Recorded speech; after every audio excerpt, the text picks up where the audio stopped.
그런 현상에 네. 대해서는 어떻게 판단해요? 그러니까 예를 들어서 네. 네덜란드에 튤립 광풍이 있었을 예. 때 이거 분명히 튤립이 이 정도의 그런 가치는 밸류는 아니야. 근데 사람들은 거기에 밸류를 부여해요. 네. 그럼 나는 그 판에 뛰어들어서 같이 그 광풍에 같이 플레이를 해야 되는 게 맞는 건지 아니면 내 로직으로는 이게 아니니까 난 이거는 안 하겠어라고 생각하는 게 맞는 거예요? 일단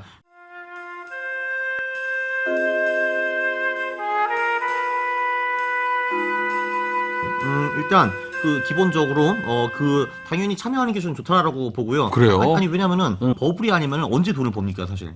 그렇죠. 오. 네, 라고 생각을 하는데 근데 이제 그거는 알고 있어야죠. 그러니까 가장 위험한 거는 근데 이게 버블인데 그러니까 버블이 아니라고 생각할 때가 위험하거든요. 근데 그러니까 여기서 가장 심플한 방법은 그건 그거예요. 그런 이제 개별주 볼 때는 그러니까 펀더멘탈보다 가격이 훨씬 더 중요하다고 생각을 하는 사람이거든요. 그래서 가격이 오를 때는 그냥 참여하고 그게 최고점이 얼마 빠지면 나가요 그냥. 되게 심플한 건데 그거.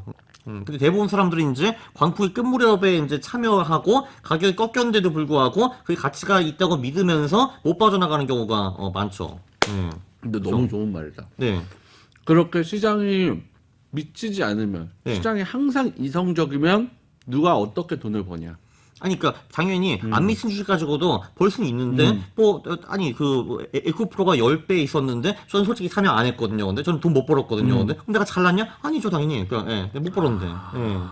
뭐, 식선미처럼 뒤에 앉아가지고, 템, 저거는 버블이야. 참여하면 안 되지. 그게 나는 그게. 제가 그랬거든요. 그러니까, 그게 10배 올랐으면은, 당연히 초창기에 들어가긴 좀 어렵죠. 근데 솔직히, 중반에만 들어가도 서너 배는 먹는 거잖아요. 그래, 서너 배 먹어. 먹은 다음에, 예를 들면 고점 대비, 뭐 한 20% 꺾였거나, 또는 예를 들면 뭐 50일, 60일 이동평균선을 하향 돌파했거나, 그때 팔면 되잖아요, 근데. 그러면은 서너 배 먹었다가, 떨어져서 팔아도 최소한 뭐 2배 이상은 먹을 거 아니에요, 그게. 근데 그게 투자하는 방법이죠, 사실은. 그것도 그 2배를 뭐 한 6개월 만에 먹었을 거 아니에요, 사실. 그러면 이 네. 버블의 끝이 거의 다 와가고 있다는 건 어떻게 알아요? 그거는- 왜냐면 그거는 흔들리다가 또 올라가는 경우도 많잖아요. 근데 그거는 사실 알기가 굉장히 어려워요. 어려워요. 그래서 이제 좀 심플한 방법은 고점 찍고 예를 들면 50일이나 60일 이동평균선 하향 돌파할 때 파는 네. 방법이 있고 아. 이제 고수들은 이제 뭐 이런 말도 하더라고요. 이제 얘가 이 각도로 올라가다가 각도가 갑자기 더 세졌어. 네. 그러면 이제 끝무렵이다 하고 이제 소위 그 아직 주식 강할 때 던져 버리는 사람들도 있긴 한데 근데 그거는 고수들의 방법이고 이제 대부분 사람들이 사용하기는 힘들죠. 대부분 사람들은 그냥 그 고점을 찍은 다음에 그 하향할 때 그 이동평균선 하향 돌파할 때 그때 던져가지고 그 최 상단에 있는 부분을 조금 잃는 것이 정석이죠. 한마디로 그게 소위 이제 어깨에 파는 방법이죠. 그 내려가는 어깨.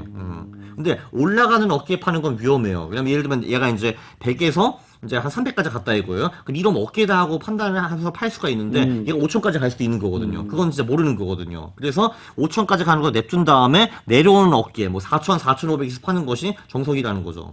그래서 저는 당연히 버블이 있으면은 참여해야 된다고 봐요. 그러나 추세가 끊기면은 팔고 나가는 거. 네. 아니 저는 네. 왜 이걸 여쭤보냐면 예. 사실 이런 네. 버블이란 것들이 네. 엄청 예전에 역사적으로도 케이스가 많잖아요. 뭐 예를 들어서 막 동인도 회사, 무슨 뭐 튤립 광풍, 비트코인, 무슨 뭐 배터리, 카카오 다 이렇게 고점 찍고 한 번씩 물린 사람 양산하면서 떨어진 주식들이란 말이에요. 혹은 상품들이거나.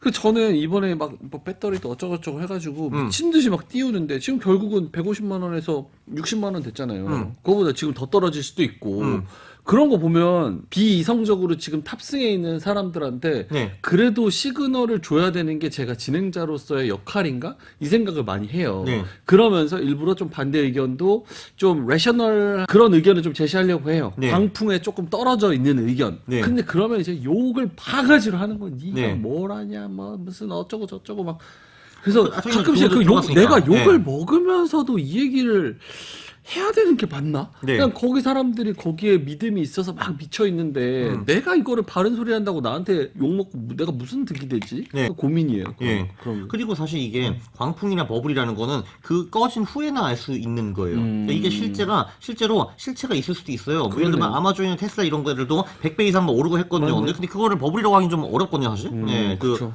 그쵸. 예. 그리고 뭐 사실 어떻게 보면은 미국 주식시장도 한 1000배 올랐을 건데 이게 버블이냐? 아니잖아요, 사실 그것도.